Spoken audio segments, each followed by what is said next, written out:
McNeill. We've been going to High Rock, Cambridge for about 2 years now, and I'm really excited to share part of my story with you. So originally I grew up in suburban Philadelphia with a mixed identity. I have a Chinese mom and a white American dad. I felt like my racial identity was always a question. I felt very culturally Chinese. We went to a Chinese church. My parents speak Mandarin Chinese, and we had Chinese food every night. In some ways, I really just felt like fully Chinese American. When I was younger, I would hear some of my friends' complaints about racist remarks or things like that, but I was always really quick to dismiss these concerns because they were never really part of my lived experience. It wasn't until I was in college where I really understood about my privilege as a half-white individual, which included having a white American last name, being mixed, even being white passing at times. My ignorance had really shielded me from the harsh reality of how Asian Americans are treated in this country. And once I reached that turning point, I really started on my journey of understanding the history and impact of systemic and interpersonal racism in this country. So I started my graduate program at MGH Institute of Health Professions for Speech Language Pathology in 2018. I was really excited to be a part of higher education. I was hopeful, albeit a little bit skeptical of their seemingly very liberal and diverse curriculum. And in the middle of my program, I was hearing some stories floating around about students who had said they were being treated differently because of their race or because of their cultural background. These stories kept building, and things really came to head when it was exposed that one of our professors made a racist remark in the classroom, and it was specifically against Asian people. When the Asian community in our program heard this, we were absolutely outraged, and it was so hurtful to hear our well-respected professor ignorantly make this comment about our community. And even though nothing was specifically targeted to me, we all felt a collective sense of pain. And we're also really surprised to learn that people of other cultures and other backgrounds were stepping in and they were advocating for us as well. Our class of 60 people planned a Zoom meeting to just discuss our experiences with one another. What truly surprised me was what I had seen as like a few separate racist or homophobic events were actually the culture and the history of the school. I had no idea that these issues were so deeply rooted. We couldn't just, fix the symptoms of them. We really had to dive into the root issues.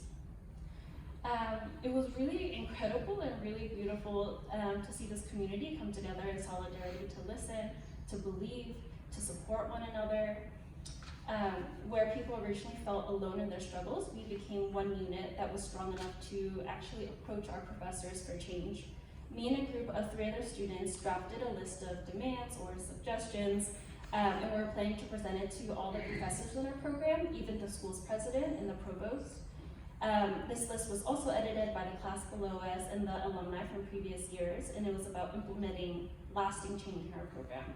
Whether it was not asking this professor to speak in our program anymore, implementing real diversity and equity training, as well as eliminating the GRE as a requirement for entry. I was personally scared to death to attend and to leave this meeting. As someone who grew up in a partially Chinese culture, I'm taught to not question authority, much less demand them to make a change. But I also knew that this meeting was for the people in my program who had been suffering, and it was also for the people, the next generation of people who are coming in and require this change. God really met me in my fear, and with the support of my community, and standing in unapologetic and trusting solidarity with one another, we spoke to our faculty. And thank the Lord and the Holy Spirit, they listened. They started making change. And they started creating, they were doing some fixes that we could do right away, as well as making plans and schedules to change things in the future as well. And the class below us have continued this advocacy even after we graduated and are keeping our professors accountable. Overall, it was like a really incredible experience, and our class celebrated together. We really felt like it was a victory. It was really just for, it might seem small and we don't really know what's going to happen in the future, and a lot of promises were made, but in that moment, in our solidarity coming together, it was a victory in its own right. And what I can take from this experience is the power of solidarity. Even if one person is nervous or scared, it makes all the difference if they're surrounded by people who believe them, who love them, and God brings together community for a reason, and He gives this blessing of community to share in our experiences, our pain, and our joy together to better experience and learn about His love. And I felt like I was also able to see a closer view of God's kingdom and His people coming together to advocate for justice and to advocate for what's right. So currently, I am out of higher education. I'm in the workforce. I'm not surrounded by the same community I once was. In fact, I'm the only person of color on my team at work.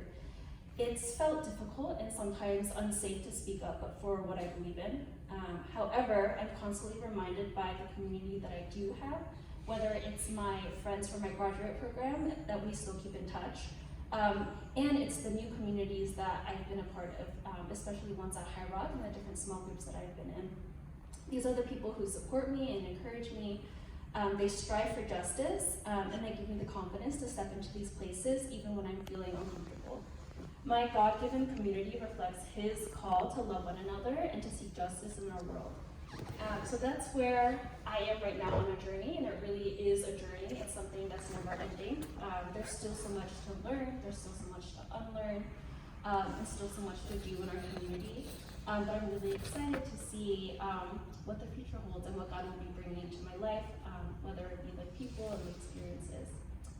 And that's it. Thank you so much.